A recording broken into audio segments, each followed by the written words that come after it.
네, 안녕하세요. 복음, 사랑, 생명이 흐르는 아침 이정훈 목사입니다. 오늘은 시초가지 않는 믿음이라는 주제로 아침 묵상을 시작하겠습니다. 본문은 세례 요한이 예수님에 대한 의문을 제기하면서 시작합니다. 세례 요한은 예수님이 하나님께서 보내신 메시아인지 의구심을 가졌습니다. 그가 생각했던 그리스도의 일과 예수님께서 행하시는 일과 차이가 있었기 때문입니다. 그러나 예수님은 이사야의 말씀을 전하시며 요한의 제자들에게 나로 말미암아 실족하지 아니하는 자는 복이 있도다 라고 말씀하십니다. 오늘 아침 하나님의 말씀은 마태복음 11장 2절에서 19절입니다. 요한이 옥에서 그리스도께서 하신 일을 듣고 제자들을 보내어 예수께 여짜오되 오실 그이가 당신이오니까 우리가 다른 일을 기다리오리이까. 너희가 가서 듣고 보는 것을 요한에게 알리되 맹인이 보며 못 걷는 사람이 걸으며 나병 환자가 깨끗함을 받으며 못 듣는 자가 들으며 죽은 자가 살아나며 가난한 자에게 복음이 전파된다 하라. 누구든지 나로 말미암아 실족하지 아니하는 자는 복이 있도다. 그들이 떠나매 예수께서 무리에게 요한에 대하여 말씀하시되 너희가 무엇을 보려고 광야에 나갔더냐? 바람에 흔들리는 갈대냐? 그러면 너희가 무엇을 보려고 나갔더냐? 부드러운 옷 입은 사람이냐? 부드러운 옷을 입은 사람들은 왕궁에 있느니라. 그러면 너희가 어찌하여 나갔더냐? 선지자를 보기 위함이었더냐? 옳다. 내가 너희에게 이르노니 선지자보다 더 나은 자니라. 기록된 바 보라, 내가 내 사자를 내 앞에 보내노니 그가 내 길을 내 앞에 준비하리라 하신 것이 이 사람에 대한 말씀이니라. 내가 진실로 너희에게 말하노니 여자가 낳은 자 중에 세례 요한보다 큰 이가 일어남이 없도다. 그러나 천국에서는 극히 작은 자라도 그보다 크니라.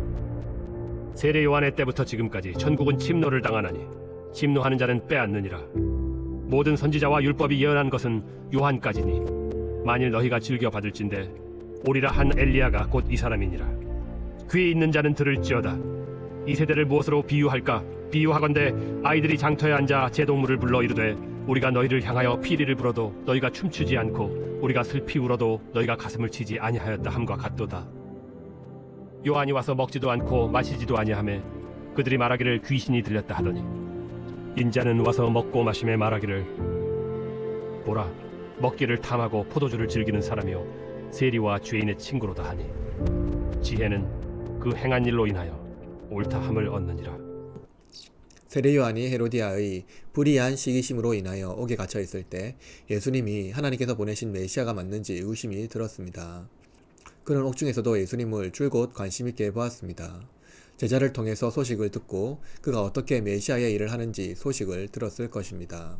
그런데 요한이 예수님께서 행하시는 일을 듣고 의구심이 들어 제자를 보내어 다소 도발적인 질문을 합니다. 그것은 오실 그이가 당신이오리까 우리가 다른 일을 기다리오리까 입니다. 세례 요한의 질문은 예수님께서 행하시는 메시아 사역이 그가 생각했던 메시아 사역과 거리가 멀었기 때문입니다. 요한이 이해한 메시아는 마태복음 3장 12절에 기록된 바와 같이 손에 키를 들고 자기의 타작마당을 정하게 하사 알곡은 모아 곡간에 들이고 쭉정이는 꺼지지 않는 불에 태우리라 라고 생각한 것입니다. 이 일을 위하여 메시아가 오셨다고 그는 생각한 것이죠. 그러나 예수님의 행보는 그가 생각한 것과 달랐습니다.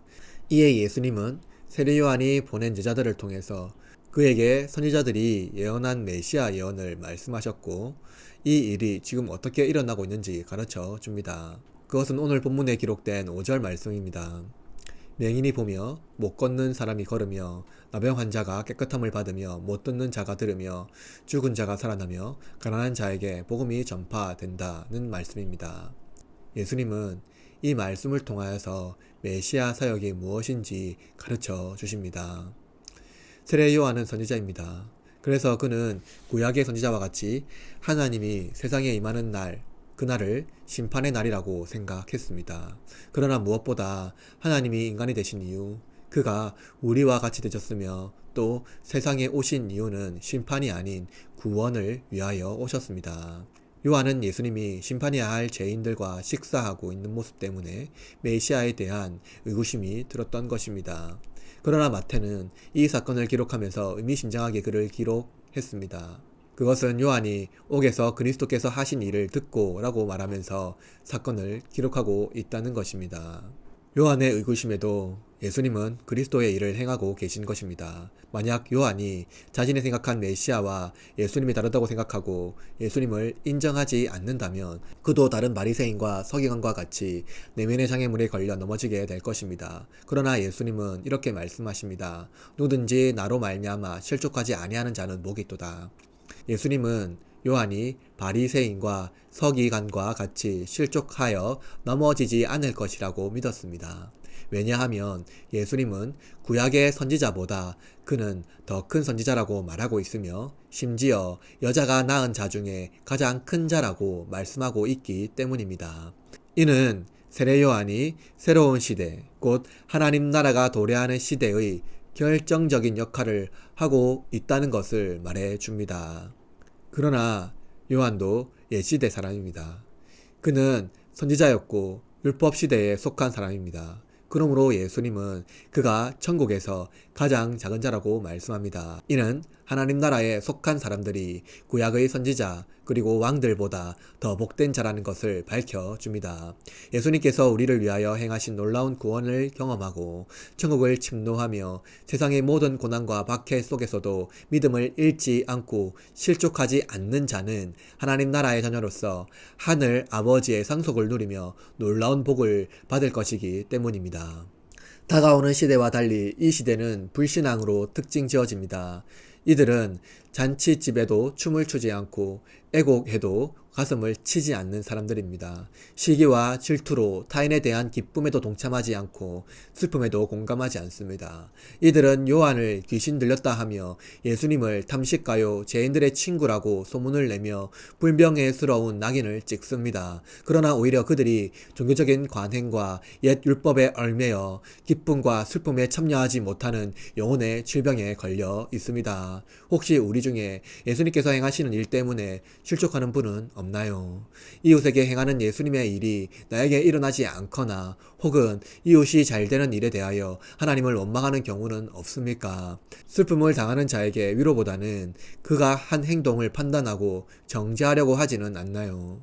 하나님은 심판하기 위하여 이 땅에 오신 것이 아니라 구원하기 위하여 오셨다는 것을 잊지 맙시다. 이처럼 우리도 이웃에 대하여 예수님께서 행하신 것처럼 그 일에 참여합시다. 예수님의 일에 참여함으로 천국을 얻기 위하여 불신의 세계에서 열심히 투쟁합시다.